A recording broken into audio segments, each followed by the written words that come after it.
लोकसभा चुनाव में बीजेपी के खराब प्रदर्शन की वजह से मोदी के 3.0 के मंत्रिमंडल में यूपी की हिस्सेदारी घट सकती है। ऐसे माना जा रहा है जो वरिष्ठ है जो चुन के आए, जिसमें कि राजनाथ सिंह, एसपी सिंह बघेल और पंकज चौधरी को जगह मिल सकती है। तो वही नए उम्मीदवारों का भी मोदी के 3.0 पुनर्गठन के मंत्रिमंडल में जगह मिलने की संभावनाएं जताई जा रही है, जहां पर ओबीसी और दलित समीकरणों को साध कर उन उम्मीदवारों को हिस्सेदारी मिल सकती है। माना जा रहा है कि आगरा से एसपी सिंह बघेल तो फतेहपुर सीकरी से राजकुमार चाहर को भी जगह मिल सकती है। कुल मिला के कयासों का बाजार गर्म है कि मोदी के 3.0 मंत्रिमंडल यानी कैबिनेट में यूपी के किन मंत्रियों को जगह मिल सकती है। पर कुल मिला के देखा जाए तो 2019 के लोकसभा चुनाव में जितनी हिस्सेदारी यूपी की थी, फिलहाल उस हिस्सेदारी से कम होने का अनुमान जताया जा रहा है। और कुल मिला के देखा जाए तो आने वाले समय में सभी समीकरणों को ध्यान में रखकर यूपी की जो हिस्सेदारी है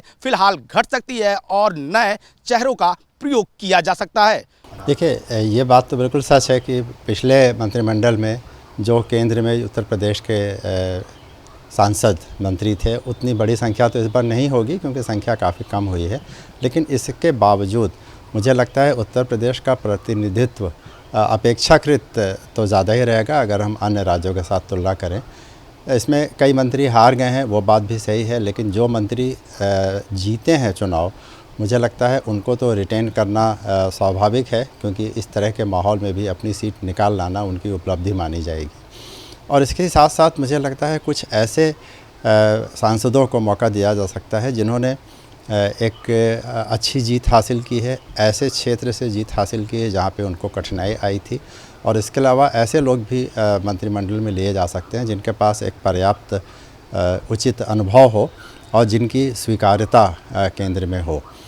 इस बात की संभावना से भी इनकार नहीं किया जा सकता है कि इस समय जो उत्तर प्रदेश सरकार है, यहाँ के जो कुछ वरिष्ठ लोग हैं, जो मंत्री हैं या संगठन में रह चुके हैं, उन लोगों को भी एक मौका दिया जाए, क्योंकि उत्तर प्रदेश में भी जो बदलाव होंगे यहाँ की सरकार में, उन बदलावों को भी हम केंद्र में मंत्रिमंडल के गठन के साथ जोड़ के देख सकते हैं। और इस तरह से मुझे लगता है कि बिल्कुल एक नई टीम उत्तर प्रदेश का प्रतिनिधित्व करेगी। और भले ही उसकी संख्या पिछले मंत्रिमंडल की तुलना में कम हो, लेकिन वे अनुभवी और अपने अपने क्षेत्र के दिग्गज ही होंगे। किन नामों पर कयास है? क्या ओबीसी दलित समीकरण जोड़ा जाएगा या फिर अलग जाति समीकरण जोड़ के दिया जाएगा? क्योंकि इस बार जो जाति फैक्टर रहा है वो काफ़ी मुफीद रहा है सपा के लिए। ये बात बिल्कुल सही है। और अभी तक फ़िलहाल जो भारतीय जनता पार्टी का एक केंद्र में रखकर ओबीसी और दलित को जो कैंपेन चला है, और पूरी जो योजनाएं हैं और जो भी नीतियां हैं वो इन्हीं समुदायों को केंद्र में रख के बनाई जाती रही हैं, तो इन वर्गों को तो प्रतिनिधित्व मिलने की पूरी उम्मीद है ही।